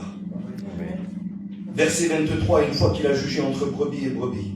Verset 23. J'établirai sur elles un seul pasteur, qui les fera paître. C'est-à-dire qu'il les amènera là où elles auront besoin d'aller. Il va falloir qu'elles les suivent. Et puis là, il va dire un nom, bien sûr. Mon serviteur David. C'est pas moi, David. On est d'accord, il n'y a pas de souci pour ça. Il les fera paître et il sera leur pasteur. Moi, l'Éternel, je serai leur Dieu. Et mon serviteur David sera prince au milieu d'elle. Moi, l'Éternel, j'ai parlé. Je traiterai avec elle une alliance de paix. Et je ferai disparaître du pays des animaux sauvages. C'est-à-dire qu'il va enlever tout danger. Quand nous décidons de lui faire confiance, de lui appartenir, de subvenir à nos besoins par rapport à lui, que Dieu soit béni. À ce moment-là, il prend le relais et lui, il va faire disparaître tous les animaux qui sont méchants envers nous. C'est ce que la Bible dit. Je ferai disparaître du pays les animaux sauvages. Elles habiteront en sécurité dans le désert. comment est-ce possible? Alléluia. Dans un désert, normalement, il fait froid, il y a des loups, il y a des animaux sauvages, mais quand le berger est là, alléluia, Amen, les brebis sont amen. gardées. Tu pourras Alléluia. traverser un désert, mais si le bon berger est avec toi, oui, si le bon berger est avec toi, et si tu écoutes le pasteur que l'Éternel a mis en place, qu'il a oint, qu'il a choisi, eh bien tu seras gardé et tu vivras en sécurité, même dans ton désert. Même dans ton désert, tu vivras en sécurité. Et elles dormiront au milieu des forêts, ce qui est normalement impossible. Et impossible. Alléluia. Alors je fais un résumé des 2 derniers versets. Amen. On prie le Seigneur. Si Dieu est au contrôle, on ne craint rien. Amen. Si nous marchons comme Dieu veut, on ne craint rien. Si nous nous laissons passer en revue par le bon berger et que nous montrons nos blessures, nous montrons nos défauts, on ne craint rien. Si on change les mauvais comportements qu'on a eus dans le passé, parce que, rappelez-vous le début du message, j'en veux au berger, je leur en veux, ils n'ont pas fait le travail qu'il fallait. Si on arrive à tourner cette page, qui nous attire de nouveau à lui, et que ça devient de nouveau notre seul et unique berger, alléluia, à ce moment-là, nous serons gardés, protégés, bénis. On portera du fruit, que Dieu soit glorifié. Amen. Je ferai d'elle des environs de ma colline un sujet de bénédiction. J'enverrai la pluie en son temps, et je finis. Ça sera une pluie de bénédiction. Amen. Amen. Franchement, être la brebis du bon berger, ça vaut le coup. On prie le Seigneur. Amen. Seigneur,